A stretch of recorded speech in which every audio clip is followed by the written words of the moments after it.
मैं जो कहने जा रहा हूं, मेरे ख्याल से बहुत सारे लोगों को पसंद नहीं आएगा, but Asaduddin Owaisi is a product of the BJP's propaganda.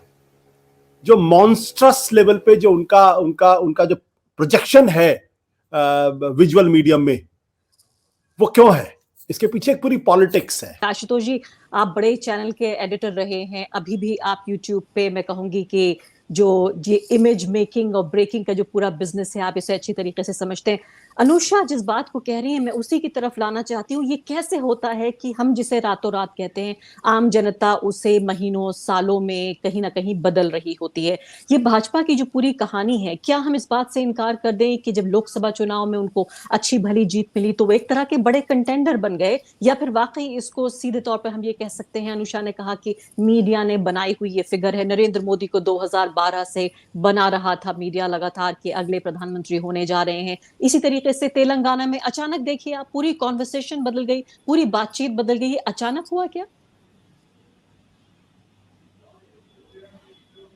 Unmute please कर लीजिए। सॉरी, मैं अनुषा की बात को कॉन्ट्रडिक्ट नहीं करूंगा, लेकिन एक बात मैं जरूर कहूंगा कि जो 2014 के बाद से जो भारतीय जनता पार्टी की जो पॉलिटिक्स है, उसमें प्रोपेगेंडा का बहुत बड़ा हाथ है। और इस प्रोपेगेंडा की वजह से कम 3 स्टेट ऐसे हैं जहां पे भारतीय जनता पार्टी ने एक बड़ा परसेप्शन बनाया और उसका फायदा भी हुआ। हरियाणा में, जहां कांग्रेस पार्टी ने कभी 6 से ज्यादा विधायक की सीटें नहीं जीती थी, वहां लगातार 2 बार उनकी सरकार है। त्रिपुरा में सडनली फ्रॉम नोवेयर लगातार दूसरी बार उनकी सरकार है, और बंगाल में भी उन्होंने पूरी कोशिश की और 18 लोकसभा की सीटें लेकर आई। तो मैं ये तो नहीं कहूंगा कि तेलंगाना के अंदर सिर्फ परसेप्शन था, क्योंकि पिछली विधानसभा के चुनाव में उनको 7% वोट मिले थे, लेकिन लोकसभा के चुनाव में अनएक्सपेक्टेडली वो 4 सीटें जीतते हैं और 19% उनका वोट मिलता है। एक पार्टी जो तेलंगाना में नॉन एग्जिस्टेंट थी, उसको 4 सीटें मिलती हैं और कांग्रेस पार्टी को 3। हालांकि कांग्रेस पार्टी का वोट परसेंटेज ज्यादा रहता है।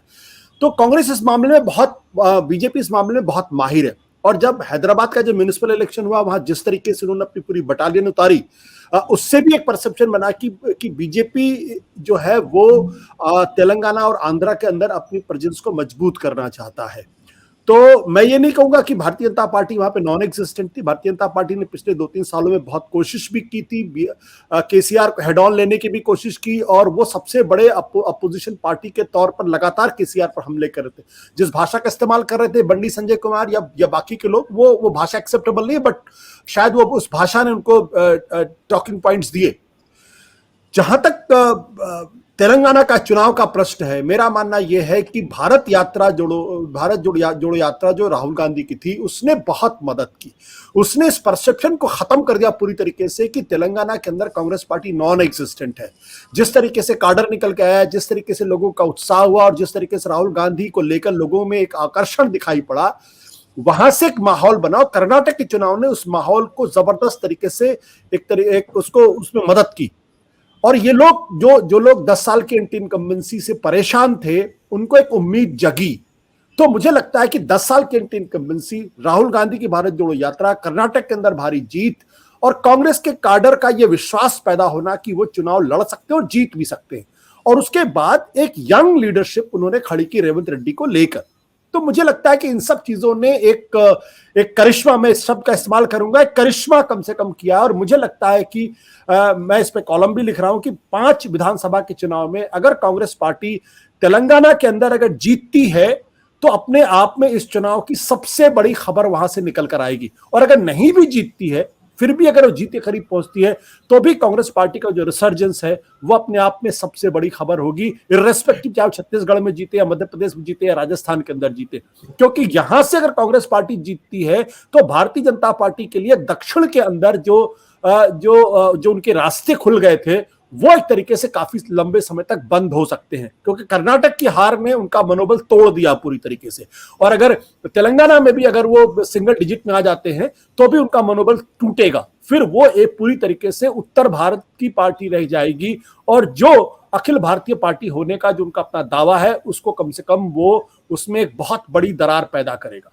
आशुतोष, यहाँ पर मैं देख रही थी कि बीच में एक बड़ा विवाद ये आया कि देखिए, इलेक्शन कमीशन ने बीआरएस को नुकसान पहुंचाने के लिए भाजपा के साथ मिलकर किस तरीके से जो इनकी रायतू बंधु जो किसानों की स्कीम थी, जो 58 लाख किसानों को एक साथ फायदा पहुंचा रही थी, 10,000 रुपए देने का वादा किया था कि देखिए घंटी बजेगी 28 तारीख को आपके फोन पर और ये पैसा ट्रांसफर हो जाएगा, और फौरन उस पर रोक लगी।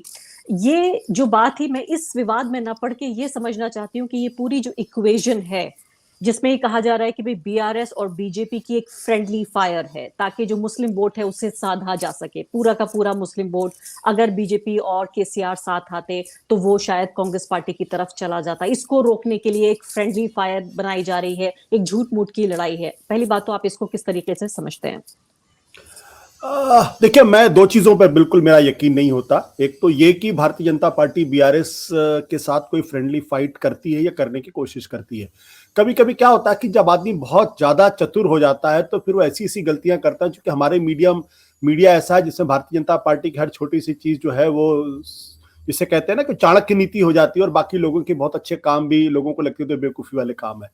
तो मैं ऐसा मानता नहीं हूं, क्योंकि भारतीय जनता पार्टी के लिए विधानसभा का चुनाव गोल्डन अपॉर्चुनिटी थी, जहां पे वो अपनी प्रेजेंस को मजबूत करते और उसके आधार पर लोकसभा के चुनाव में अपनी सीटें भी मजबूत कर सकते थे। दूसरी बात, जो एक थियरी बार बार दी जाती है कि भारतीय जनता पार्टी को बास की कोई भी पार्टी है 50% के ज्यादा उसके पास वोट शेयर है, तो फिर जो चैलेंजर पार्टी होगी वो कैसे उसको चुनौती दे पाएगी, उसका हारना बड़ा मुश्किल होता है। मेरा मानना यह कि क्या एक कैप्टिव वोट तो है नहीं किसी पार्टी का, और अगर होता तो फिर कांग्रेस पार्टी तो कभी हारती नहीं, क्योंकि 1984 में कांग्रेस पार्टी के पास लगभग 49% वोट थे, लेकिन फिर भी कांग्रेस पार्टी हार गई। तो ये जो वोटर्स का जो फ्लक्चुएशंस होता है, जो फ्लोटिंग, जो वोटर्स हमेशा फ्लोटिंग होता है, एक मिनिमम नंबर ऑफ वोट्स होते हैं जो किसी एक पार्टी के कमिटेड होते हैं, बाकी के 10 से 12% वोटर हमेशा हमेशा फ्लोटिंग होते हैं, उनकी किसी के प्रति कोई लॉयल्टी नहीं होती। इसलिए मैं इस थियरी को नहीं मानता। मेरा मानना यह कि केसीआर ने जरूर तेलंगाना के लिए एक अलग लड़ाई लड़ी, इसमें कोई दो राय नहीं है। लेकिन जब कोई नेता, जब कोई पॉलिटिकल पार्टी अपने वोटर को, अपने समर्थकों को starts taking them for granted कि मैंने तो दिलाया है इसलिए अब तुम मेरे कैप्टिव हो जाओ, मेरे गुलाम हो जाओ और हमेशा मुझे वोट करते रहो, मुझे लगता है कि ये फंडामेंटल मिस्टेक केसीआर ने की है। और इसका सबसे बड़ा मेटाफोरिकल एग्जांपल ये कि उन्होंने जो पार्टी तेलंगाना के नाम से जानी जाती थी उसको उन्होंने बीआरएस के नाम से कर दिया। यानी आपने अपना अम्बिलिकल कार्ड जो तेलंगाना को लेके था वो काट दिया। जब आपने अम्बिलिकल कार्ड काट दिया तो फिर तेलंगाना के लोगों की आपके प्रति क्या लॉयल्टी होनी चाहिए? तो जो केसीआर, जो टीआरएस तेलंगाना सब नेशनलिज्म को रिप्रेजेंट करती थी, उसको लेके उस प्राइड की बात करती थी, सडनली पावर के लिए, देश के प्रधानमंत्री बनने के लिए या राष्ट्रीय स्तर पर राजनीति करने के लिए जब आपने बीआरएस बनाया और टीआरएस को पीछे छोड़ दिया, तो मुझे लगता है वो एक साइकोलॉजिकल ब्रेक था जो तेलंगाना और केसीआर के बीच में हुआ।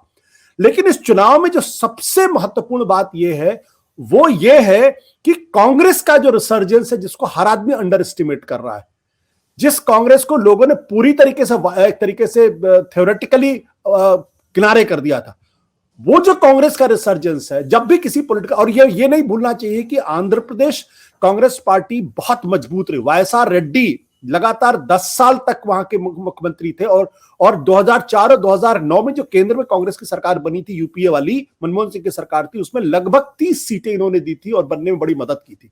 तो ऐसा नहीं था कि कांग्रेस तेलंगाना के अंदर सूख गई थी, वो सूखी नहीं थी, उसका कार्डर डॉर्मेंट हो गया था। चूंकि कार्डर डॉर्मेंट हो गया था, भारत जोड़ो यात्रा ने और कर्नाटक की जीत ने उसके अंदर दम भरा और वो लड़ने के लिए खड़ी हो गई, तो उसका जो सपोर्ट बेस था वो बढ़ा वहां पे। अब एक तरफ जब टीआरएस बीआरएस छोड़ के आते हैं, 10 साल की इनकम्बेंसी होती है और आप अपने वोटर को you start taking for granted. This is exactly what Bihar में लालू प्रसाद यादव ने किया। उनको लगा हमारा पिछड़ा वोटर कहां जाएगा, और देखिए पिछले 15 साल से 20 साल से उनके साथ तो नहीं है। लेकिन अगर आप उड़ीसा में जाइए तो आप देखिए नवीन पटनायक अपने वोटर को टेकन फॉर ग्रांटेड नहीं लेते, तो 25 साल से उनके खिलाफ कोई फटीक नहीं है, ना कोई एंटी इनकम्बेंसी दिखाई पड़ती, लगातार चुनाव जीत रहे हैं वहां पे। तो आपको जो वोटर होता है उसको कंसिस्टेंटली उसको फीड करना पड़ता है, अपनी लॉयल्टी के प्रति उसको लगातार मजबूत करना पड़ता है। केसीआर ने जो फंडामेंटल दिक्कत की वो यही प्रॉब्लम उन्होंने की, उन्होंने अपने वोटर को टेकन फॉर ग्रांटेड लिया और उनको लगा ये जाएंगे कहां, अब उसकी कमी उनको भुगतनी पड़ रही है। और मुझे इसमें संदेह नहीं है कि हो सकता है कांग्रेस वहां पे एक अपसेट विक्ट्री की तरफ बढ़ रही हो। मैं संभाजी राव की तरह मैं कोई भविष्यवक्ता नहीं हूं, ना कोई मैं सेफोलॉजिस्ट हूं, लेकिन जो मेरी गट फीलिंग है वो ये कह रही है कि Telangana is heading for an upset victory. मैं जो कहने जा रहा हूं माइकल से बहुत सारे लोगों को पसंद नहीं आएगा, but Asaduddin Owaisi is a product of the BJP's propaganda. जो मॉन्स्ट्रस लेवल पे जो उनका जो प्रोजेक्शन है विजुअल मीडियम में, वो क्यों है? इसके पीछे एक पूरी पॉलिटिक्स है। कोई ये नहीं कहता कि ओवैसी साहब को उत्तर प्रदेश में आके चुनाव नहीं लड़ना चाहिए, लड़ना चाहिए, लड़ो चुनाव, किसी ने नहीं रोका। लेकिन जब आप यूपी में आके चुनाव लड़ने की बात करते हो, बिहार में चुनाव लड़ने की बात करते हो, तो आप क्यों लड़ते हो, इसको समझने की जरूरत है। और इसका बहुत बढ़िया उदाहरण तेलंगाना का है।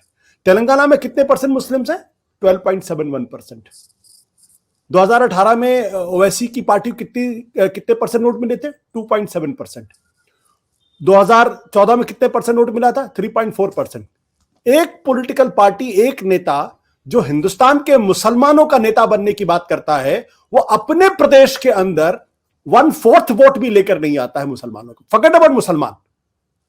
आप तेलंगाना में 12.71% मुसलमान है और एमआईएम का वोट परसेंटेज 2.7% है, जिसको तेलंगाना के मुसलमानों ने रिजेक्ट कर दिया पूरी तरीके से। उसको अखिल भारतीय स्तर पर हम एक प्रोजेक्शन करते हैं कि वो हिंदुस्तान के मुसलमानों के सबसे बड़े रहनुमा हैं और वो अकेले हैं जो मुसलमानों की बात करते हैं, और जितनी बार वो मुसलमानों की बात करते हैं उतनी बार बीजेपी का वोट बढ़ाते हैं।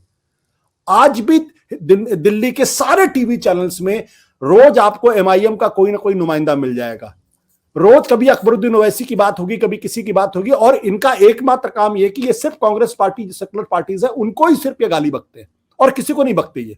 ये बीजेपी से एक नूरा कुश्ती करते। मैं ये कह रहा हूं कि आप हिंदुस्तान में कहीं भी जाके चुनाव लड़िए, but what is your agenda? और अगर आपकी पॉलिटिक्स की वजह से उनका फायदा हो रहा है, जिनकी वजह से हिंदुस्तान के मुसलमानों का नुकसान हो रहा है, तो फिर आपकी पॉलिटिक्स है क्या?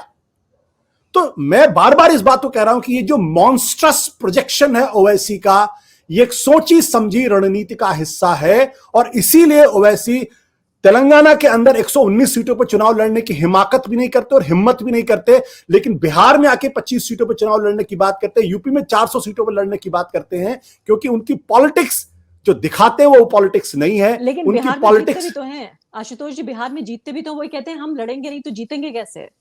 वो कौन लोग जीते हैं आपको भी मालूम है, और फिर वो कहां चले गए।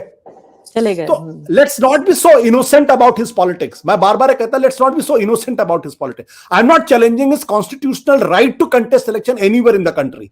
ही has every right to do that, but behind the facade of the constitutional right to contest, what is his politics? We have to understand that.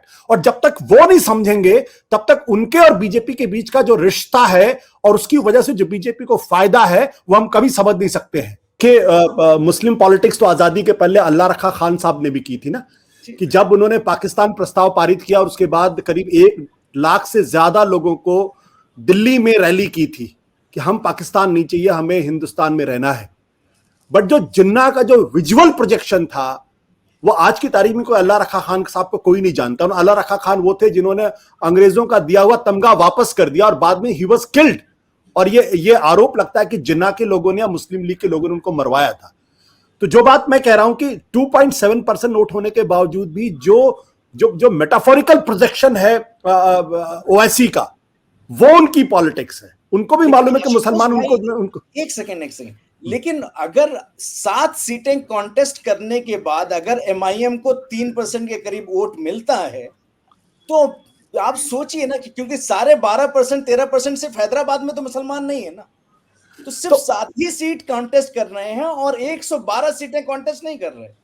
तो अफरोज भाई उनसे 7-8% हो जाता। अब अफरोज भाई मैं आपसे गुजारिश करूंगा कि आप उनको ये कहिए, रिक्वेस्ट करिए कि आप 119 सीटों पर चुनाव लड़िए ना। अगर आप पॉलिटिकल पार्टी हो तो तेलंगाना का नेता बनने में, तेलंगाना का मुख्यमंत्री बनने से आपको कौन रोकता है? आप अपने आप को मुस्लिम लीडर के तौर पर ही क्यों देखते हो? सिर्फ 7 सीट पे ही क्यों लड़ते हो? You fight for the rest of the Hindus, for the Muslims in the country. लेकिन महाराष्ट्र में तो उन्होंने दलित आशुतोष भाई 38 सीटें हैं, 38 सीटें जहां पर मुस्लिम प्रेजेंस है। चलिए ये एमआईएम के ऊपर बहस में मैं अभी वादा करती हूँ दर्शकों के साथ, ये बहुत ही ज्यादा दिलचस्प बहस है, होनी चाहिए, खुल के होनी चाहिए, उस तबके में भी होनी चाहिए जो ये समझता है कि बीजेपी की बी टीम है, वो उस तबके के साथ भी होनी चाहिए जो अनुषा कह रही है कि उनका लोकतांत्रिक अधिकार है। मैं वादा करती हूँ कि एक बार तेलंगाना में जब वोटिंग हो जाएगी, उसके बाद जो भी नतीजे होते हैं उसको लेकर हम फिर बैठेंगे और एमआईएम की तेलंगाना और साथ ही जो राष्ट्रीय उनकी महत्वाकांक्षाएं हैं उसको लेकर हम जरूर बातचीत करेंगे। अभी सभी मेहमानों का शुक्रिया।